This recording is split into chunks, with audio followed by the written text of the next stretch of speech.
ಎಲ್ರಿಗೂ ನಮಸ್ಕಾರ. ಇವತ್ತು ಕೆಇಗೆ ವಿಸಿಟ್ ಮಾಡಿದ್ವಿ. 670 ಪೋಸ್ಟ್ ಏನು ರಿಸಲ್ಟ್ಸ್ ಕೇಳ್ತಾ ಇದ್ರಿ, ಅದು ರಿಸಲ್ಟ್ಸ್ ಏನು ಅಪ್ ಟು 14 ತನಕ ಏನು ಅಬ್ಜೆಕ್ಷನ್ ಇದೆ. ಅದಾದಮೇಲೆ ವಿತಿನ್ 2-3 ಡೇಸಲ್ಲಿ ಒಂದು ರಿಸಲ್ಟ್ಸ್ ಬಿಡ್ತೀನಿ ಅಂತ ಹೇಳ್ತಿದ್ದಾರೆ. ಅದರಲ್ಲಿ 2 ಡಿಪಾರ್ಟ್ಮೆಂಟು, ಟೋಟಲ್ 4 ಇದಿದೆ ನೋಟಿಫಿಕೇಷನ್. ಅದರಲ್ಲಿ 4ರಲ್ಲಿ 2 ಡಿಪಾರ್ಟ್ಮೆಂಟು ಅಂದರೆ ಮೆರಿಟ್ ಲಿಸ್ಟ್ ಬಿಡ್ತೀನಿ ಅಂತ ಹೇಳಿದ್ದಾರೆ. ಲೇಬರು ಮತ್ತು ಫುಡ್ಡು ಕೆಇದಾರೆ ಬಿಡ್ತಾರೆ. ಇನ್ನು 2 ಏನು ಕ್ಯೂನಿಕ್ಸು ಮತ್ತು MSILದು ಅದು ಒಂದು ಡಿಪಾರ್ಟ್ಮೆಂಟಿಗೆ ಪ್ರಾವಿಷನಲ್ ಲಿಸ್ಟ್ ಕಳಿಸ್ತೀನಿ ಅಂತ ಹೇಳ್ತಿದ್ದಾರೆ. ಅದಾದಮೇಲೆ KPCLದು ರಿಸಲ್ಟ್ಸ್ದು ವಿತಿನ್ ಒಂದು 2-3 ಡೇಸಲ್ಲಿ ಒಂದು ರಿಸಲ್ಟ್ಸ್ ಬರುತ್ತೆ. ಎಲ್ಲರೂ ವೆಯ್ಟ್ ಮಾಡಿ. ಮತ್ತು ಅದು KPCL ಡಿಪಾರ್ಟ್ಮೆಂಟಿಗೂ ಭೇಟಿ ಮಾಡಿದ್ವಿ. ಜೊತೆಲಿ ಏನಪ್ಪ ಅಂದರೆ PSIದು ಒಂದು 402 ಏನು ಎಕ್ಸಾಮ್ಸ್ ನಡೆಸ್ತಾ ಇದ್ದಾರೆ, ಆ ಒಂದು ಕ್ವಾಲಿಟಿ ಆಫ್ ಕ್ವಶನ್ಸು ಯಾವ ರೀತಿ ಇರಬೇಕಂತಂದರೆ KSP ಏನು ನಡೆಸ್ತಿತ್ತು ಆ ರೀತಿ ಒಂದು ಕ್ವಾಲಿಟಿ ಆಫ್ ಕ್ವಶನ್ಸ್ ಒಂದು ಮಾಡಿ ಅಂತಲೇ ಹೇಳಿದ್ದೀವಿ ಈ ಸತಿ ಎಕ್ಸಾಮ್ಸು.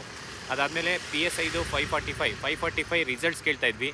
ನಾನು ಹೋಮ್ ಮಿನಿಸ್ಟ್ರನ್ನ ಭೇಟಿ ಮಾಡಿದ್ದೆ ಮತ್ತು ADGP ಅವ್ರಿಗೂ ಭೇಟಿ ಮಾಡಿದ್ವಿ.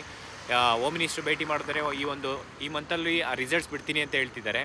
ಮತ್ತು ಆದರೆ ಏನಪ್ಪ ಅಂತಂದರೆ PSI 545 ಏನು ಸೆಲೆಕ್ಟ್ ಆಗಿದ್ದಾರೆ ಅಷ್ಟು ಜನ ನೆಕ್ಸ್ಟ್ ಒಂದು CM ಸರ್ಗೆ ಮತ್ತು DCM ಸರ್ಗೆ ಮತ್ತು ADGP ಅವ್ರಿಗೆ ಮತ್ತೆ ಭೇಟಿ ಮಾಡಬೇಕು. ಎಲ್ಲರೂ ದಯವಿಟ್ಟು ಎಲ್ಲರೂ ಬಂದು ನಾವು ಯಾವಾಗ ಒಂದು ಡೇಟ್ ಹೇಳ್ತೀವಿ ಆ ಡೇಟಲ್ಲಿ ಬಂದು ದಯವಿಟ್ಟು ಸಪೋರ್ಟ್ ಮಾಡಿ ಅಂತ ಕೇಳ್ತೀವಿ. ಜೊತೆಲಿ ಏನಪ್ಪ ಅಂದರೆ CTEದು ರಿಸಲ್ಟ್ಸ್ ಕೇಳ್ತಾಯಿದ್ರಿ. ಮೇ ಬಿ ಒಂದು ಗುರುವಾರ, ಇದೇ ವೀಕು ಗುರುವಾರ ದಯವಿಟ್ಟು ಎಲ್ಲರೂ CTE ರಿಸಲ್ಟ್ಸು ಮತ್ತು KPSCದು ಏನೇನೆಲ್ಲ ಇಶ್ಯೂಸ್ ಇದೆ ಅವತ್ತು ಬನ್ನಿ. ಅವತ್ತು ಬೆಳಗ್ಗೆ 11 ಗಂಟೆಗೆ ನಿಮ್ಮ KPSCಲಿ ಏನೇನು ಇಶ್ಯೂಸ್ ಇದೆ ಅದನ್ನೆಲ್ಲನೂ ಸಾಲ್ವ್ ಮಾಡೋಣ. ಅದ್ರ ಜೊತೆ ಏನಪ್ಪ ಅಂದರೆ ಏಜ್ ರಿಲ್ಯಾಕ್ಸೇಷನ್ಗೆ ನಾವು ಕಂಟಿನ್ಯೂಸ್ ಎಫರ್ಟ್ಸ್ ಆಗ್ತಾಯಿದ್ದೀವಿ. ಮತ್ತು ನಾಳೆ CM ಸರ್ಗೆ ಭೇಟಿ ಮಾಡ್ತಾಯಿದ್ದೀವಿ ಬೆಳಗ್ಗೆ 11 o'clock. ಆ ಒಂದು ಇಶ್ಯೂಸ್ ಏನಿದೆ ಅದನ್ನು ಆದಷ್ಟು ಬೇಗ ಸಾಲ್ವ್ ಮಾಡೋಣ. ಮತ್ತು ಈಗೇನು ನೆಕ್ಸ್ಟ್ ಒಂದು ಕ್ಯಾಬಿನೆಟ್ ಇದೆ, ನಾಡ್ದೇ ಇದೆ. ಅದಕ್ಕೆ ಮುಂಚೆ ಏನಾದರೂ ಆದರೆ ನಾಳೆ CM ಸರ್ಗೆ ಒಂದು ಲೆಟ್ರ್ ಕೊಟ್ಟು ಅದಕ್ಕೆ ಮುಂಚೆ ನಾವೆಲ್ಲ ಮಾಡಿದ್ದೀವಿ. ಬಟ್ ಆದಷ್ಟು ಬೇಗನೆ ಒಂದು ಏಜ್ ರಿಲ್ಯಾಕ್ಸೇಷನ್ ಕೊಡಿಸೋ ಒಂದು ವ್ಯವಸ್ಥೆ ಮಾಡೋಣ ಅಂತ ಮಾಡ್ತಾಯಿದ್ದೀವಿ. ಅದಾದಮೇಲೆ KSದು ಒಂದು ಡೇಟು ನೀವು ಕೇಳ್ತಾ ಇದ್ರೆ ಅದೊಂದು ಏನು ಒಂದು ಜುಲೈಯಲ್ಲಿ ಎಕ್ಸಾಮ್ಸ್ ಇದೆ. ಜುಲೈ ಎಕ್ಸಾಮ್ಸಲ್ಲಿ ಏನು ಪೋಸ್ಟ್ಪೋನ್ ಆಗುತ್ತಾ ಇಲ್ಲ ಅದೇ ಡೇಟಿಗೆ ನಡೆಯುತ್ತಾ ಅಂತ.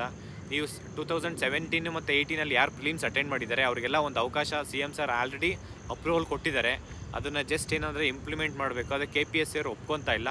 ಆದಷ್ಟು ಬೇಗ KPSC ಅವ್ರು ನಾನು ಲಾಸ್ಟ್ ಟೈಮ್ ವಿಸಿಟ್ ಮಾಡಿದ್ದೆ, ಅವರು ಗೌರ್ಮೆಂಟ್ ಏನು ಡಿಸಿಷನ್ ತೊಗೊಳುತ್ತೋ ಅದ್ರ ಮೇಲೆ ಡಿಪೆಂಡ್ ಅಂತ ಹೇಳಿದ್ರು. May be KS exam postpone ಆಗ್ಬೋದು. ಅದ್ರ ಜೊತೆಲಿ ಏನಪ್ಪ ಅಂದರೆ ತುಂಬ ಜನ ಇಂಟರ್ವ್ಯೂ ಮಾರ್ಕ್ಸು ಇರುತ್ತಾ ಇಲ್ಲ ಅಂತ ಕೇಳ್ತಾಯಿದ್ರಿ. ಅಂದರೆ ಇಂಟರ್ವ್ಯೂ ಮಾರ್ಕ್ಸ್ ಏನು 25 ಮಾರ್ಕ್ಸ್ ಇದೆ ಅದನ್ನು 100 ಮಾರ್ಕ್ಸ್ ಇಡೋ ಒಂದು ಪ್ರಯತ್ನ ಮಾಡ್ತಾಯಿದ್ದಾರೆ ಅಂತೇಳಿ.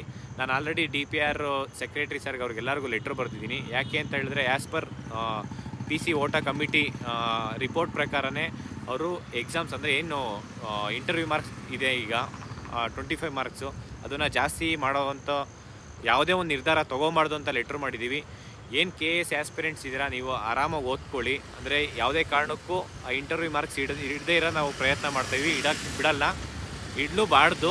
ಜೊತೆಲೇನಪ್ಪ ಅಂತ ಅಂದರೆ ಈ ಒಂದು 2017-18 ಯಾರು ಅಟೆಂಡ್ ಮಾಡ್ತಾಯಿದ್ದಾರೆ KS ಎಕ್ಸಾಮ್ಸ್ ಅಟೆಂಡ್ ಮಾಡಿದ್ದವರಿಗೆ ಪ್ರಿಲಿಮ್ಸ್ ಅಟೆಂಡ್ ಮಾಡಿದವರಿಗೆ ಮತ್ತೆ ಒಂದು ಅವಕಾಶ ಕೊಡ್ತಾ ಇದ್ದಾರೆ.